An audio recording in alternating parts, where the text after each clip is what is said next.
sesuai dengan ketentuan, KPU punya kewajiban untuk menerapkan protokol kesehatan pada setiap tahapan pemilihan, baik pada tahapan sosialisasi, kampanye, termasuk juga pada tahapan pemungutan dan penghitungan suara di 9 Desember 2020 nanti.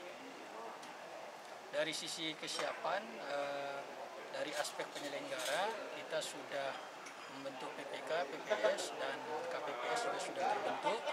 Untuk KPPS, mereka akan mulai bertugas di tanggal 24 November sampai 23 Desember nanti.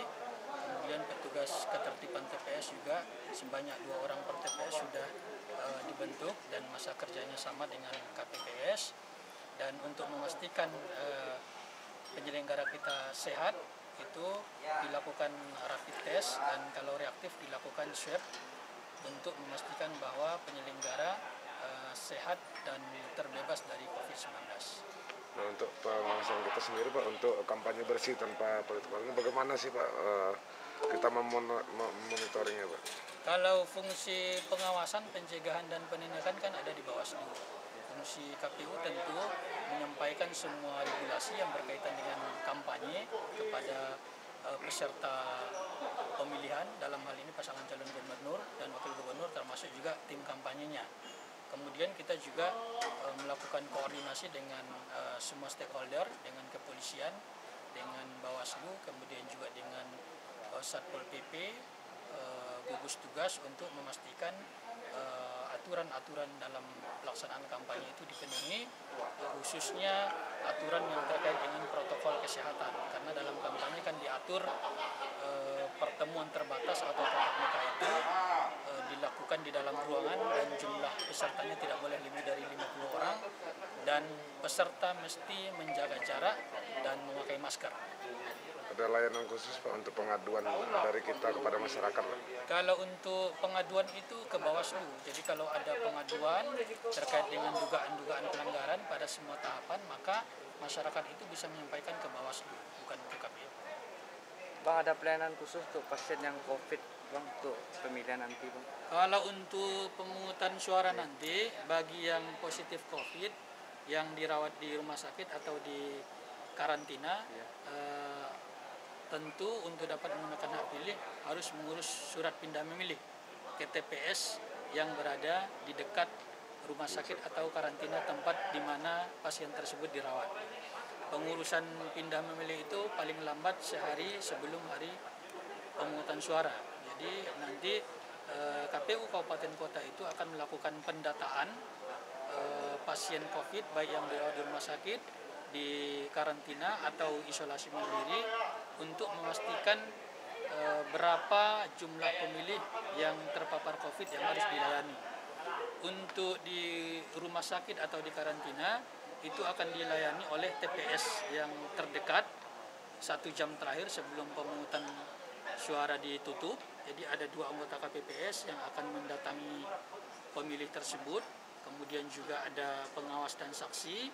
Dan ketika petugas itu datang ke rumah sakit atau karantina untuk melayani hak pilih pasien yang terpapar COVID itu harus menggunakan hazmat.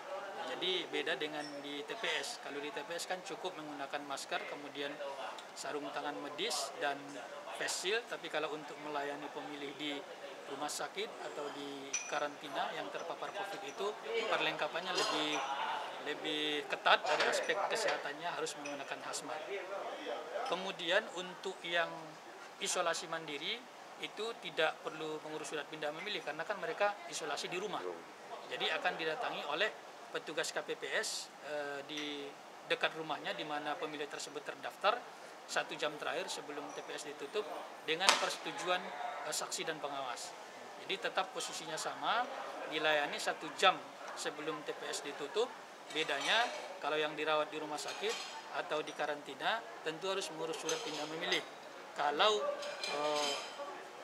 tempat mereka terdaftar sebagai pemilih itu berbeda dengan TPS yang berada di dekat rumah sakit. Karena kan mereka akan dilayani oleh petugas KPPS yang terdekat dari rumah sakit tersebut. Kalau yang di rumah isolasi mandiri maka mereka dilayani oleh petugas KPPS di mana dia terdaftar sebagai pemilih. prinsipnya pelayanan hak pilih itu diutamakan oleh KPPS yang ada di TPS. Makanya untuk yang positif COVID itu pelayanannya dilakukan 1 jam terakhir sebelum TPS ditutup dengan persetujuan saksi atau saksi dan pengawas untuk yang isolasi mandiri. Kalau yang untuk dirawat di rumah sakit atau karantina itu ditemani oleh saksi dan pengawas dan menggunakan hazmat. Berarti lapas gitu juga? Lapas? Di lapas ada TPS lagi. Di lapas kan beda. Kalau di lapas itu ada TPS itu yang TPS masyarakat setempat yang ditempatkan di lapas, kemudian pemilih di lapas juga dapat menggunakan hak pilih di situ. Ada TPS yang memang dibentuk di lapas tersebut dan untuk melayani hak pilih penghuni lapas yang memang terdaftar dalam DPT di daerah pemilihan tersebut. Ada persiapan debat gimana